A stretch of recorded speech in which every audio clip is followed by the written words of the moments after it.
فرمایا جو لا حول ولا قوت الا باللہ پڑھے تو یہ وظیفہ 99 بیماریوں کی دوا ہے. آپ سے کتنی دیر لگتی ہے پڑھنے میں؟ اور پھر فرمایا جس میں سب سے چھوٹی بیماری غم ہے. اچھا کون ہے جس کو غم نہیں ہے؟ تکلیفیں، غم، اگر غم دور کرنا ہے فرمایا 99 میں سب سے چھوٹی بیماری غم ہے، تو پھر تو ہر غمگین کو لا حول ولا قوت الا باللہ پڑھتے رہنا چاہیے. اور یہ کمال کا وظیفہ ہے. ایک اور روایت میں ہے جو 100 مرتبہ لا حول ولا قوت پڑھے اسے کبھی تنگ دستی نہیں ہوگی. اگر بزنس کم ہوا ہے، جاب کا پرابلم ہے، اگر پیسے پورے نہیں ہو رہے تو لا حول ولا قوت الا باللہ یہ اپنا ورد بنا لیں اور کم از کم 100 ٹائم ضرور پڑھا کریں، پھر اس کی برکتیں دیکھیں. اے میرے پیارے اسلامی بھائیوں، بعض اوقات ایسی مصیبتیں دور ہو جاتی ہیں. اب ذرا غور سے سنیے گا. حضرت مالک اشجعی رضی اللہ تعالیٰ عنہ یہ صحابی رسول ہیں. ایک مرتبہ آپ کے بیٹے حضرت عوف بن مالک رضی اللہ تعالیٰ عنہ غیر مسلموں کے ہاں قید ہو گئے. اب سبحان اللہ، صحابہ کرام کو جب بھی کوئی ڈیفیکلٹی آتی تھی وہ سرکار دو عالم علیہ السلام کے پاس پہنچ جاتے، تو وہ وہاں حاضر ہوئے اور نبی پاک سے عرض کیا کہ حضور بیٹا گرفتار ہو گیا ہے. اب بتائیں دشمنوں کے ہاتھ میں گرفتار ہو گیا ہے. سرکار دو عالم علیہ السلام نے کیا حل بتایا؟ فرمایا کسی طرح بیٹے کو یہ بات پہنچا دو کہ لا حول ولا قوت الا باللہ کثرت سے پڑھنا شروع کر دے. ہے دشمن کی قید میں، اس تک یہ پیغام پہنچاؤ کہ کسی طرح یہ پڑھنا شروع کر دے. اب اپنے بیٹے تک آپ نے یہ پیغام پہنچایا. اللہ اکبر، وہ بیڑیوں میں جکڑا ہوا تھا، دشمن کی قید میں تھا. اب میں آپ کو حدیث سنا رہا ہوں. اس وظیفے کی برکت سے اس کی بیڑیاں خود بخود ٹوٹ کر گر گئیں اور وہ بندہ اپنے گھر واپس آ گیا. وظیفہ کس نے دیا تھا؟ سرکار دو عالم علیہ السلام نے. اچھا بعض اوقات کیا ہوتا ہے، لوگ کہتے ہیں وظیفہ تو میں بھی بڑے پڑھتا ہوں، دعائیں تو میں بھی بہت کرتا ہوں، ہمارا تو مسئلہ حل نہیں ہوتا، ہماری بیماری تو دور نہیں ہوتی. تو آلویز ریممبر، بیماریاں جو ہے نا، یا جو بھی چیز وظیفہ عمل کرے گا نا، وہ جب کرے گا جب آپ کو یقین ہو. آپ کو خود ہی بلیو نہیں ہے تو پھر کچھ نہیں ہونا. ہاں علماء فرماتے ہیں کہ جو بندہ دعا کرتے وقت یہ سوچے نا پتہ نہیں قبول ہوگی کہ نہیں ہوگی، پھر بھی کر لیتا ہوں، فرمایا پھر دعا قبول نہیں ہونی. دعا قبول ہی اس کی ہونی ہے جو یقین کے ساتھ، یقین کامل کے ساتھ. وظائف کا بھی معاملہ یہی ہے، تعویذ کا معاملہ بھی یہی ہے کہ آپ جب عمل کریں اس کو یقین کے ساتھ کریں، تذبذب کے ساتھ نہیں. پھر دیکھیں کیسے غیب کے خزانوں سے مدد ہوتی ہے. امام رازی رحمت اللہ تعالی علیہ نے تفسیر کبیر میں ایک بڑی خوبصورت بات لکھی، ایک بڑا پیارا واقعہ لکھا، اور یہ واقعہ ہے حضرت موسیٰ کلیم اللہ علی نبینا علیہ الصلوۃ والسلام کا.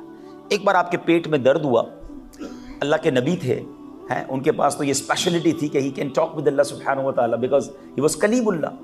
تو وہ کوہ طور پہ چلے گئے اور اللہ کی بارگاہ میں عرض کی کہ یا اللہ میرے پیٹ میں درد ہو رہا ہے. اللہ کریم نے ارشاد فرمایا کہ اے موسیٰ جنگل میں جاؤ، سچ جڑی بوٹی جو ہے ہرب، اس کو فائنڈ کرو اور وہ کھا لو. آپ جنگل میں گئے، آپ نے وہ فلاں جڑی بوٹی ڈھونڈی، کھائی تو پیٹ کا درد ٹھیک ہو گیا.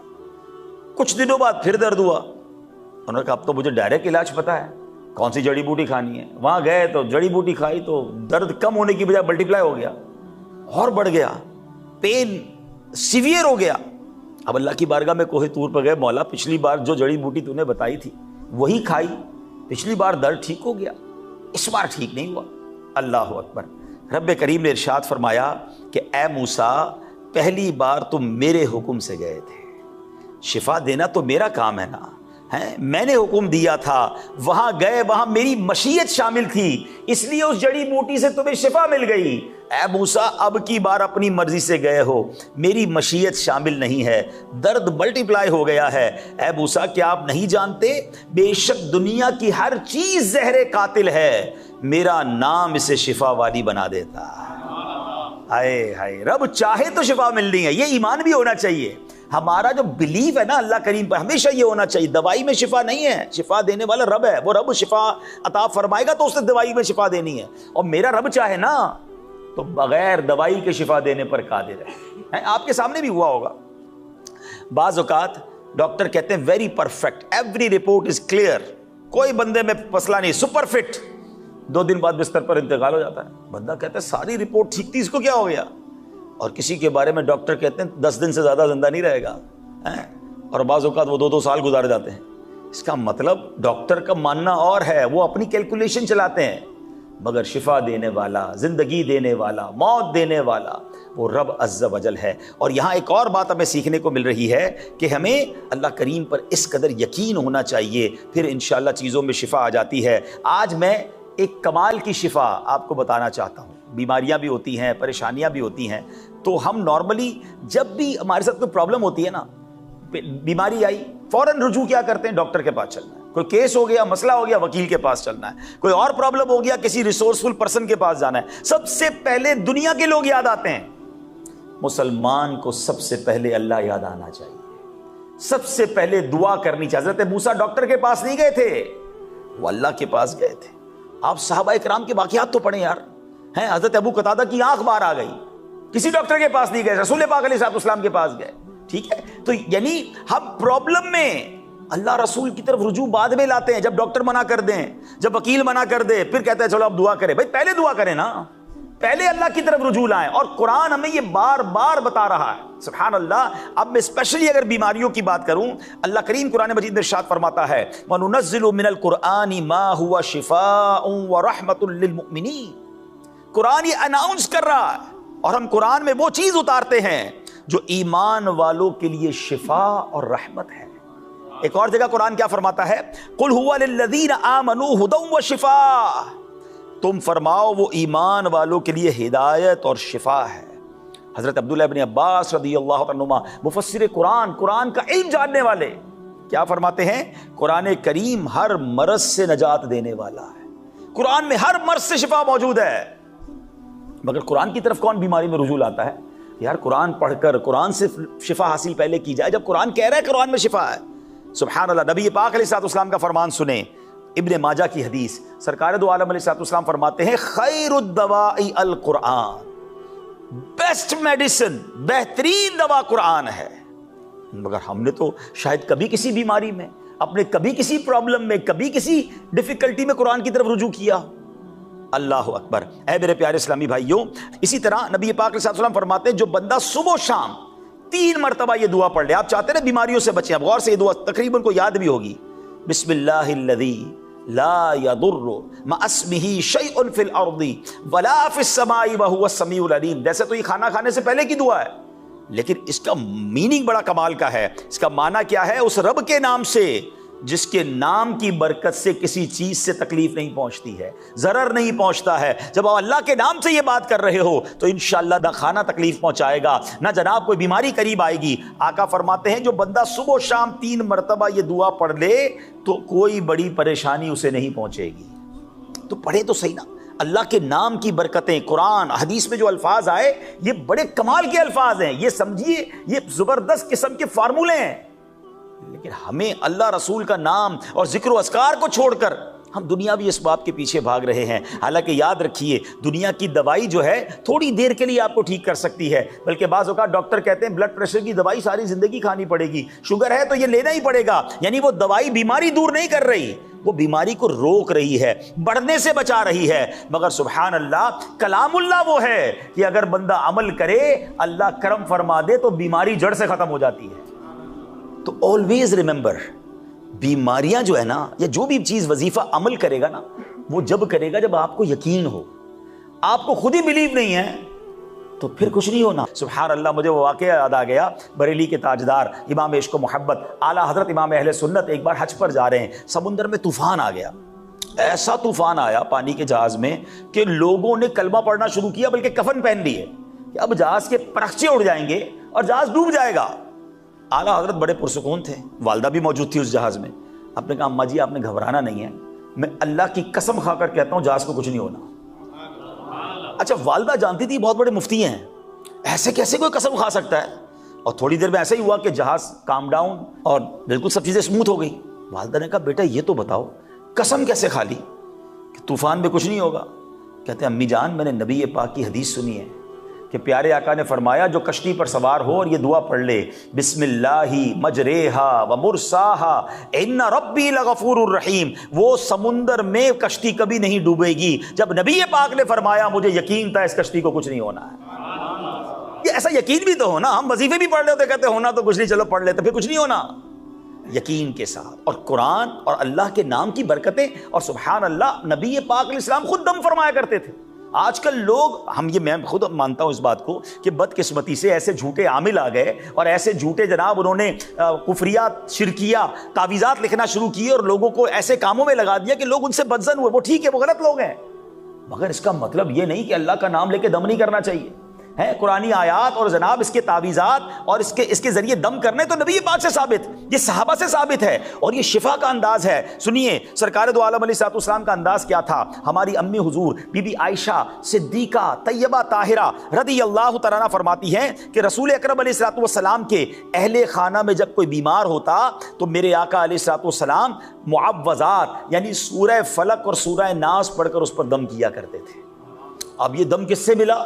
سرکار دو عالم علیہ السلام سے مل گیا نا. اور سورہ فلق اور سورہ ناس تو کمال کی صورتیں ہیں, یہ اپنی آپ روٹین میں ڈال لیں کہ جب آپ کے گھر میں کوئی بیمار ہو, آپ بلکہ میں آپ کو مشورہ دیتا ہوں, روزانہ صبح گھر سے نکلتے وقت اول آخر 3 بار درود پاک, 1 بار سورہ فلق اور 1 بار سورہ ناس پڑھیں, اپنے ہاتھوں پہ دم کریں اور پوری باڈی پر اپنے ہاتھ پھیر لیں. یہ انشاءاللہ آپ کا حصار ہو جائے گا نظر بد سے, جادو سے, اور انشاءاللہ بہت ساری پریشانیوں سے آپ بچے رہیں گے. اور اپنے بچوں کو بھی یہ عادت ڈالیں, صبح بھی اور شام بھی. اور آپ خود دیکھیں کہ سرکار دو عالم علیہ السلام اپنے گھر میں اگر کوئی بیمار ہوتا تو سورہ فلق اور سورہ ناس پڑھ کر دم کیا کرتے. اسی طرح بخاری اور مسلم کی روایت سنیے جس کا خلاصہ کچھ یوں ہے کہ ایک مرتبہ 30 صحابہ کرام سفر پر تھے. راستے میں ایک مقام پر آ کر ایک شخص نے صحابہ کرام سے عرض کی کہ ہمارے سردار کو بچھو نے کاٹ لیا ہے, کیا آپ کچھ کر سکتے ہیں؟ ایک صحابی نے کہا ہاں میں دم کروں گا. سبحان اللہ, وہ صحابی رسول نے اس بچھو کے کاٹے بندے پر سورہ فاتحہ پڑھ کے دم کی, اللہ نے اسے شفا عطا فرما دی. سورہ فاتحہ یہ اللہ کے رازوں میں ایک سے راز ہے. ہاں یہ زبر سورہ شفا ہے. یہ جب موقع ملے آپ کو سورہ فاتحہ, جب آپ پانی پی رہے ہیں, مثال کے طور پر گھر میں پانی پی رہے ہیں, آپ سورہ فاتحہ پڑھیں, دم کر کے پانی پئیں, اپنے بچوں کو دم کر کے پانی پلائیں.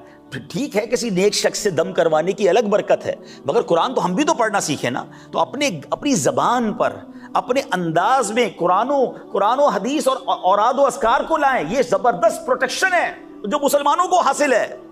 مگر بدقسمتی سے آج ہر پرابلم میں ہمیں دنیا کا کوئی بندہ تو یاد آتا ہے, ہمیں قرآن یاد نہیں آتا, اللہ کا نام یاد نہیں آتا, وہ اذکار یاد نہیں آتے. اے میرے پیارے اسلامی بھائیوں, اب تعویذ کے بارے میں بھی سنیں. ہر بندہ بعض اوقات کچھ لوگ سارے تعویذ کو برا کہتے ہیں. میں نے کیا کہا, جو غلط تعویذ ہیں, جو غلط لوگ ہیں, جو ڈھکوسلے عامل ہیں, ان سے تو بچیں. ایک تو یہ بڑا پرابلم ہے کہ بندہ کہتا ہے یار 4 قسم کی مالائیں پہنی ہیں, 10 قسم کی انگوٹھیاں پہنی, یہ بندہ کچھ بہت کمال کا پہنچا ہوا ہے. وہ کہیں اور پہنچا ہوا ہے, وہ اللہ کی بارگاہ میں نہیں پہنچا ہوا. جو شریعت پر عمل کرنے والا نہیں, وہ آپ کو کیا شفا دے گا اور اس سے آپ کو کیا فائدہ ہونا ہے؟ تو آپ پہلے یہ دیکھیں کہ آپ جس کو اللہ کا نیک بندہ سمجھ رہے ہیں وہ شریعت پر عمل بھی کر رہا ہے کہ نہیں. تو یہ بہت ضروری ہوتا ہے, ٹھیک ہے نا. بعض اوقات ایسے عامل بھی ملیں گے, بندہ کہے سارا دن بیٹھے بابا نماز تو پڑھی نہیں, کہ بابا جو ہے نا وہ فجر پڑھتے ہیں مکے میں, ظہر پڑھتے ہیں مدینے میں, اور لوگ کہتے ہیں بابا بڑی پہنچی ہوئی چیز ہے. بابا سے کہو نا کھانا بھی ادھر کھایا کریں, کھانا یہاں کھانا ہے انہوں نے کینیڈا میں بیٹھ کے, باقی ساری چیزیں باہر کرنی ہے. تو جو نماز نہیں پڑھ رہا, وہ شریعت پر عمل نہیں کر رہا, وہ آپ کو کیا فائدہ دے گا؟ تو یہ بات ہمیں یاد رکھنی ہے کہ ہمیں محبت بھی اسی سے کرنی ہے, فالو بھی اس کو کرنا ہے کہ جو اللہ رسول کی اطاعت کرنے والے ہوں. تو اب تعویذ کتنی کمال کی چیز ہے. کیسر روم کے بادشاہ نے حضرت فاروق اعظم کو لکھا کہ مجھے دائمی درد سر کی شکایت ہے, ہمیشہ پین رہتا ہے میرے سر میں, اگر آپ کے پاس کوئی دوا ہو تو بھیج دیں. حضرت عمر فاروق رضی اللہ عنہ سے ایک ٹوپی بھیج دی. وہ ٹوپی پہنتا, اس کا سر کا درد ٹھیک ہو جاتا. جیسی ٹوپی اتارتا اس کو درد ہونا شروع ہو جاتا. اب وہ حیران ہوا جب اس نے ٹوپی کو ادھیڑا کہ اس میں راز کیا ہے, تو دیکھا کہ ایک کاغذ تھا جس پر بسم اللہ الرحمن الرحیم لکھا ہوا تھا. میرے رب کے کلام کی کیا بات ہے, میرے رب کے نام. ایکچولی اگین اگر آپ یقین کے ساتھ اللہ کے نام کی برکت لینا چاہیں, سبحان اللہ, بسم اللہ الرحمن الرحیم کے الگ فضائل ہیں, سورہ فاتحہ کی الگ برکتیں ہیں, اور سبحان اللہ سورہ فلق اور سورہ ناس کے الگ سبحان اللہ شان ہے, تو اس کی برکتیں ہم حاصل کر سکتے ہیں. اے میرے پیارے اسلامی بھائیوں, اسی طرح قرآن پاک کی مختلف صورتوں کے مختلف فضائل ہیں. اب جہاں قرآن پاک کی مختلف صورتوں کو کس طرح علماء نے بیان کیا ہے کہ سورہ فاتحہ 100 مرتبہ پڑھ کر جو دعا مانگی جائے قبول ہوتی ہے. سورہ بقرہ کی تلاوت سے شیطان گھر سے بھاگ جاتا ہے. سورہ کہف کو ہمیشہ پڑھنے والا دجال کے فتنوں سے محفوظ رہے گا. والدین کی قبر پر ہر جمعے سورہ یاسین کی تلاوت کرنے سے اس کے حروف کی تعداد کے برابر پڑھنے والے کے گناہ بخش دیے جاتے ہیں. سورہ الدخان پڑھنے سے مشکل دور ہوتی ہے. جو مرنے کے قریب ہو، بعض اوقات آخری سکرات کا عالم ہوتا ہے، مرنے کا ٹائم اس کا قریب آ گیا، تو سورہ جاسیہ کا پڑھ کر دم کرنے سے ایمان پر موت نصیب ہوگی۔ سورہ حجرات اس کا پڑھنا اور دم کر کے پینا گھر میں خیر و برکت کے لیے مفید ہے۔ سورہ قاف، وہ لوگ جن کے گارڈنز ہیں، جن کے کھیت ہیں، فرمایا سورہ قاف پڑھنے والے کا فائدہ کیا ہوگا کہ اس کی برکت سے باغ میں پھلوں کی کثرت ہوتی ہے۔ سورہ رحمان 11 بار پڑھنے سے تمام مقاصد پورے ہوتے ہیں۔ سورہ واقعہ جو شخص روزانہ پڑھے اسے فاقہ نہیں ہوگا۔ سورہ ملک ہر رات پڑھنے والا عذاب قبر سے محفوظ رہے گا۔ سورہ مزمل کو 11 بار پڑھنے سے مشکلیں آسان ہو جاتی ہیں۔ سورہ مدثر کو پڑھ کر حفظ قرآن کی دعا مانگنے سے قرآن کریم کا یاد کرنا آسان ہو جاتا ہے۔ بچے حفظ کر رہے ہوتے ہیں نا، قرآن کا سبق یاد نہیں ہو رہا ہوتا، تو دوبارہ بتاتا ہوں، جو کوئی سورہ مدثر پڑھے اس کے بعد اللہ سے دعا کرے کہ قرآن یاد ہو جائے، اس کا قرآن یاد کرنا آسان ہو جائے گا۔ کوئی مریض ہے، اس کے پاس سورہ مجادلہ پڑھے اور اس کا دم کرے، اللہ اس کو شفا عطا فرما دے گا۔ سورہ لیل، اللہ اکبر، پڑھنے سے ایلپسی کہ مریض کے کان میں دم کرے، انشاءاللہ اس کو دم میں اس کی اس بیماری میں شفا ہو جائے گی۔ سورہ رحمان لکھ کر پینا تلی کے مرض میں مفید ہے، اور سورہ نازعات پڑھنے کی برکت سے جان نکلنے کی تکلیف نہیں ہوتی۔ سورہ والضحیٰ کی برکت سے بھاگا ہوا آدمی واپس آ جائے گا۔ سورہ علم نشرہ پڑھ کر جس مال پر دم کر دیا جائے اس میں خوب خیر و برکت ہوتی ہے۔ سورہ تین مرتبہ پڑھنے سے اخلاق و کردار بہترین ہوتے ہیں۔ سورہ علق میں جوڑوں کے درد کا علاج ہے۔ بزرگ بیٹھے ہیں جن کے جوڑوں میں درد ہے، سورہ علق پڑھتے رہیں انشاءاللہ۔ سورہ قدر، انا انزلناہ فی لیلۃ القدر، جو صبح و شام پڑھے اللہ اس کی عزت بڑھا دے گا۔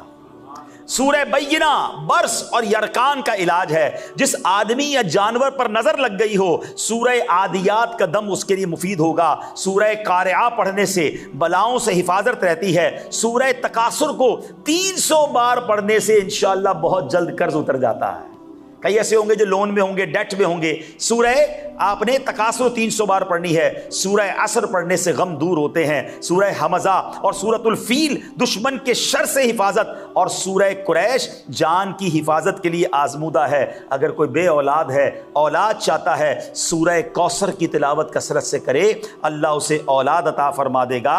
اور سبحان اللہ، سورہ کافرون 1/4 قرآن کے برابر ہے، چوتھائی قرآن کے برابر ہے، اور سورہ اخلاص 1/3 قرآن پاک کے برابر ہے۔ تو اے میرے پیارے اسلامی بھائیوں، یہ میں نے چند قرآن کی صورتوں کے فضائل اور بینیفٹس آپ کو بیان کیے ہیں۔ پہلے ادھر ادھر بھاگنے کی بجائے جو مسئلہ ہوا ہے قرآن سے رجوع لائیں۔ قرآن کہتا ہے کہ قرآن شفا ہے۔ نبی پاک فرماتے ہیں دا بیسٹ میڈیسن، سب سے بہترین دوا قرآن ہے۔ مگر بدقسمتی سے ہمارا تو قرآن سے ایک ہی تعلق رہ گیا ہے کہ جناب وہ ذرا گھر نیا لیا ہے، بچے بھیج دیں، قرآن خوانی کروانی ہے، نیا بزنس شروع کیا ہے، ذرا آئیے گا قرآن خوانی کرانی ہے، ایک قرآن کا سیٹ لے کر اپنے گھر میں رکھوانا ہے تاکہ قرآن کی برکتیں ملیں۔ بس ہم نے قرآن اسی لیے سمجھا ہے کہ چوم کے اور جناب بچوں سے قرآن خوانی کرا لی، ساڈا کم ہو گیا۔ نہیں میرے پیارے اسلامی بھائیوں، قرآن میں کیا کیا خزانے ہیں، قرآن میں کیا کیا میسیجز ہیں، قرآن میں ہمارے لیے کیا کچھ موجود ہے، ہمیں یہ حاصل کرنا ہوگا اور اس کی برکتیں حاصل کرنی ہوں گی۔ اللہ کرے کہ یہ بات ہمیں سمجھ آ جائے۔ جمعے کے دن قرآن کی کچھ صورتیں ایسی ہیں جو پڑھنے کے کمال کے فضائل ہیں۔ جمعے کو سورہ یاسین ضرور پڑھا کریں کہ جو شب جمعہ یاسین پڑھے اس کی مغفرت کر دی جاتی ہے۔ اور سورہ کہف، سبحان اللہ، جمعے والے دن سورہ کہف پڑھنے کی فضیلت کیا ہے؟ جو شخص جمعہ کے روز سورہ کہف پڑھے اس کے قدم سے آسمان تک نور بلند ہوگا جو قیامت کو اس کے لیے روشن ہوگا۔ 2 جمعوں کے درمیان جو گناہ ہوئے ہیں بخش دیے جائیں گے۔ You only required 15 to 20 minutes to recite سورہ کہف۔ اگر عادت بنا لیں کہ جمعے کی ایک نیکی 70 نیکیوں کے برابر ہے، اللہ کرے یہ ذہن بن جائے کہ جمعے کو میری نماز جمعہ کے علاوہ 1-1.5 گھنٹہ میرا مخصوص ہے جس میں یہ سارے وظائف میں نے پڑھنے ہیں۔ سورہ کہف پڑھوں، سورہ الدخان پڑھوں، سورہ یاسین پڑھوں، سورہ سبحان اللہ واقعہ پڑھ لوں تاکہ یہ برکتیں مجھے مل جائیں، اور کم از کم 313 بار درود پاک پڑھ لوں۔ اللہ اکبر۔ چلیں اللہ کرے کوئی ایک بھائی عمل کر لیں۔ ایک حدیث پاک اور بتا دیتا ہوں، کمال کی اسکیم ہے، اور نبی پاک علیہ السلام نے فرمایا جمعہ کے دن، حدیث کا خلاصہ ہے، جو 5 کام جمعے والے دن کر لے اس کے لیے جنت واجب ہو جاتی ہے۔ وہ 5 کام کون سے؟ فرمایا جمعہ پڑھے، روزہ رکھے، جنازے میں شرکت کرے، کسی نکاح میں شرکت کرے، اور کسی مریض کی عیادت کرے۔ ایک دن میں یہ 5 کام جو کر لے اس کے لیے جنت واجب ہو جاتی ہے۔ اب یہ ہے کہ یہ ہر بار تو نہیں ملتا، لیکن کبھی نہ کبھی موقع مل جاتا ہے۔ تو انسان اگر دیکھ لے کہ آپ کو کبھی جمعے والے دن نکاح میں بلایا کسی نے، یا آپ کو جمعرات کو پتہ چلا کہ کل جمعے میں جنازہ ہے، تو آپ کیا یہ والا کام تو ہو جائے گا، تو میں کیوں نہ روزہ بھی رکھ لوں اور پھر جمعہ بھی پڑھ لوں اور جنازے میں شرکت کر لوں۔ پھر کوئی نکاح اور مریض تو خیر ڈھونڈنا مشکل نہیں ہے، کوئی نہ مریض نہ ملے تو ہم ہاسپٹل جا سکتے ہیں، کسی دوست کے گھر جا سکتے ہیں عیادت کرنے کے لیے۔ تو اگر بندے کا مائنڈ سیٹ بنا ہوا ہونا کہ یار کسی دن زندگی میں ایک بار یہ 5 کام کر لینے ہیں، تاکہ سبحان اللہ نبی پاک نے فرمایا کہ جنت واجب ہو جاتی ہے، تو اللہ مجھے اور آپ کو نیکیوں کی حرص نصیب فرمائے کہ ہمیں قرآن سے برکتیں لینی ہیں، قرآن سے دوستی کرنی ہے۔ قرآن میں شفا موجود ہے، اللہ کے نام میں شفا موجود ہے، ذکر و اذکار کی بڑی برکتیں ہیں، تو ہمیں اپنی زندگی میں ان تمام چیزوں کو شامل کرنا چاہیے۔ ہماری زبان روزانہ اتنی باتیں کرتی ہے، مگر اپنے آپ سے پوچھیں نا کہ صبح سے شام تک کتنی بار اللہ کا نام لیا، کتنی بار نبی پاک علیہ الصلوۃ والسلام کا نام لیا۔ لا حول ولا قوت الا باللہ، یہ بھی ہم نے سنا 100 بار پڑھنا ہے روزانہ انشاءاللہ۔ کلمہ پاک کی عادت ڈالیں، سورہ فلق اور سورہ ناس صبح شام پڑھیں، اپنے اوپر بھی دم کریں، اپنے بچوں پر بھی دم کریں، سورہ فاتحہ پڑھنے کی عادت ڈالیں، پھر دیکھیں انشاءاللہ کیسے بیماریوں سے پریشانیوں سے محفوظ رہتے ہیں۔ حدیث پاک کا مضمون ہے جو ایک بار سبحان اللہ کہے جنت میں درخت لگا دیا جاتا، ایک بار الحمدللہ کہے جنت میں درخت لگا دیا جاتا، ایک بار اللہ اکبر کہے جنت میں درخت لگ جاتا۔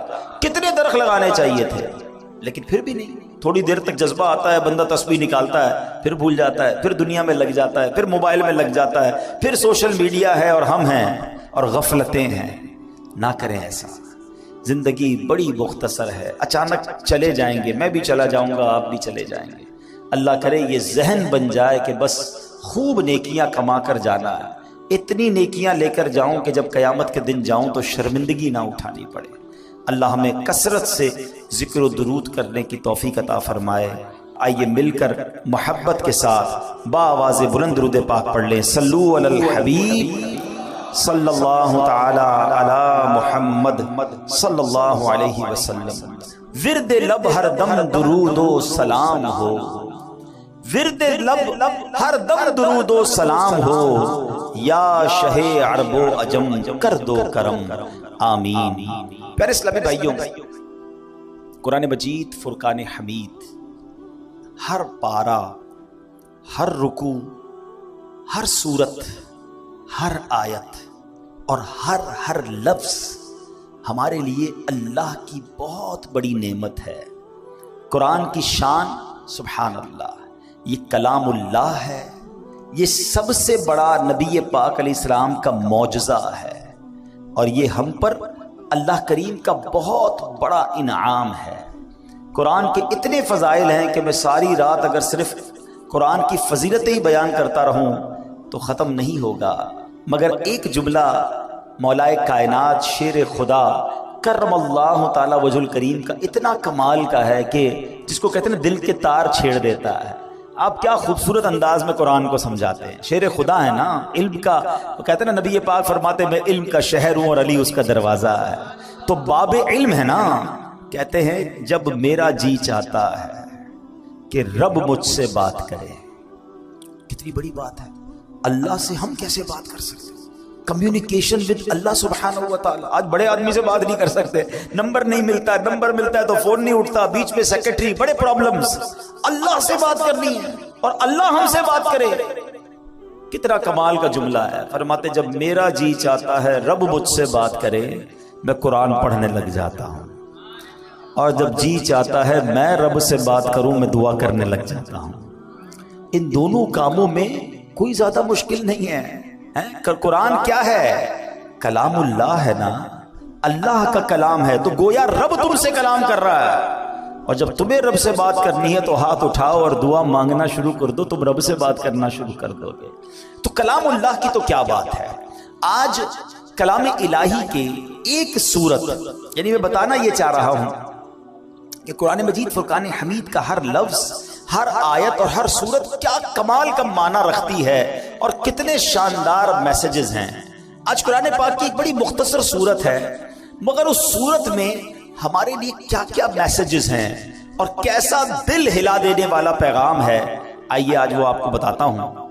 خادم مصطفیٰ صحابی رسول حضرت انس بن مالک رضی اللہ تعالیٰ عنہ فرماتے ہیں کہ پیارے آقا مکی مدنی مصطفیٰ صلی اللہ تعالی علیہ وآلہ وسلم کی مبارک عادت تھی کہ اگر کوئی صحابی 3 دن تک بارگاہ رسالت میں حاضر نہ ہوتے تو آپ ان سے متعلق پوچھتے کہ وہ کہاں ہیں، اور اگر وہ سفر پر ہوتے تو ان کے لیے دعا فرماتے، اگر مدینہ پاک میں ہوتے تو ان سے ملاقات کے لیے تشریف لے جاتے، اگر کوئی صحابی بیمار ہوتے تو میرے آقا ان کی عیادت کے لیے تشریف لے جاتے۔ ایک بار کا واقعہ کہ ایک انصاری صحابی رضی اللہ تعالیٰ عنہ 3 دن تک بارگاہ رسالت میں حاضر نہ ہوئے۔ نبی پاک علیہ الصلوۃ والسلام نے صحابہ سے پوچھا کہ وہ کہاں ہیں، نظر نہیں آ رہے؟ کہا حضور وہ تو شدید بیمار ہیں۔ یہ خبر سن کر سردار انبیاء محبوب خدا صلی اللہ تعالی علیہ وآلہ وسلم نے حضرت ابوبکر صدیق اور حضرت عمر فاروق اور چند دیگر صحابہ کو لیا اور ان کی عیادت کے لیے تشریف لے گئے۔ آئے ہائے، صحابی کی قسمت تو دیکھو، آقا بھی جا رہے ہیں، صدیق اکبر بھی جا رہے ہیں، عمر فاروق بھی جا رہے ہیں، سر بالی انہیں رحمت کی ادا لائی ہے، سر بالی انہیں رحمت کی ادا لائی ہے، حال بگڑا ہے تو بیمار کی بن آئی ہے۔ اب کیا ہوا؟ آقا علیہ الصلوۃ والسلام آخری نبی رسول ہاشمی صلی اللہ تعالی علیہ وسلم نے اپنے پیارے صحابی کو دیکھا، واقعی شدید بیمار تھے۔ آپ نے خوبصورت اور پیارے انداز میں تیمارداری فرمائی، احوال پوچھا، حال پوچھا، تو اس صحابی نے اپنا حال عرض کرتے ہوئے اپنی بیماری کا ایک بڑا کمال کا واقعہ بتایا کہ بیمار ہوا کیسے میں۔ کہتے حضور بات یہ ہے کہ ایک روز میں مغرب کی نماز میں آپ کی مسجد میں حاضر ہوا، آپ نماز پڑھا رہے تھے، میں آپ کے پیچھے نماز پڑھ رہا تھا، اور آپ نے اس روز نماز میں سورہ قارعہ کی تلاوت کی۔ قرآن پاک کے 30ویں پارے میں یہ سورت ہے، سورہ قارعہ۔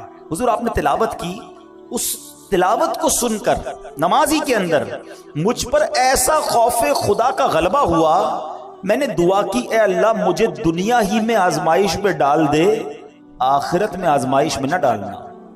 حضور بس وہ دعا کرنا ہے اور میری ایسی حالت ہو گئی ہے، میں بیماری میں آ گیا ہوں، آزمائش میں آ گیا۔ اللہ اکبر، میرے آقا کیا پیارے آقا ہیں۔ نبی پاک علیہ الصلوۃ والسلام فرماتے ہیں کہ تم نے برا کیا، یہ بات درست نہیں ہے۔ کیا یہ درست نہیں تھا کہ تم اللہ عز و جل سے دنیا کی بھی بھلائی مانگتے اور آخرت کی بھی بھلائی مانگتے اور جہنم سے بچنے کی دعا بھی کرتے؟ یعنی تم نے کیوں یہ کہا کہ یا اللہ مجھے دنیا میں آزمائش ڈال دے، آخرت میں نہ ڈالنا؟ میرے رب کے خزانوں میں تو کمی نہیں نا، اس سے دنیا کی بھی بھلائی مانگ لیتے، آخرت کی بھی بھلائی مانگ لیتے۔ کیا پیاری تربیت فرمائی۔ اب نبی پاک نے حکم دیا کہ ابھی دعا کرو، اور دعا کرو دنیا اور آخرت کی بھلائی کی دعا مانگو۔ صحابی نے ہاتھ اٹھائے، آقا کا حکم تھا، اسی وقت دعا مانگی۔ نبی پاک نے خود بھی ان کے لیے دعا فرما دی۔ اب میرے آقا دعا فرمائے تو رد کیسے ہو سکتی ہے؟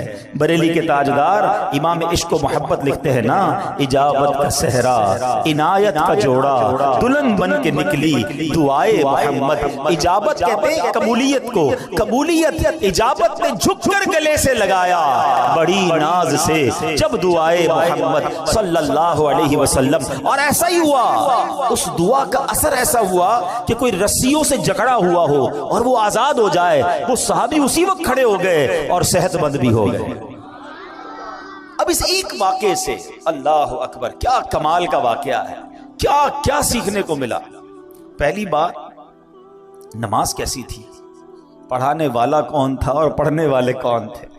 آقا تلاوت کر رہے اور صحابہ پیچھے نماز پڑھ رہے ہیں، لیکن ان کی نماز میں انہماک، خشوع و خضوع کا عالم کیسا تھا۔ ایک تو قرآن سمجھتے تھے، پھر اس کا اثر لیتے تھے، تلاوت کیا ہو رہا ہے اس کو جانتے اور اس کا اثر لیتے تھے۔ سب نے عشاء کی نماز اکثر نے پڑھی ہوگی۔